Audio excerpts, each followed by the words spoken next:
Kwa majina naitwa Agustino Polepole. Mimi ni kaka ya Humphrey Polepole. Humphrey Polepole ambaye majukumu yake ya mwisho alikuwa balozi wa Cuba,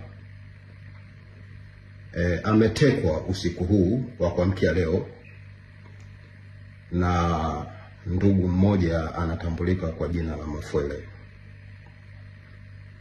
Ninaendelea kufuatilia, mitandao yangu ya kijamii iko wazi, namba yangu ya simu iko wazi. Kwa kifupi niseme Humphrey Polepole ana chipu mwilini. Kwa hivyo naendelea kufuatilia sehemu ambayo wanaendelea kumpeleka, na nitatoa taarifa punde. Maana yake wanamhamisha kutoka sehemu moja kwenda nyingine. Nitatoa taarifa. Asante.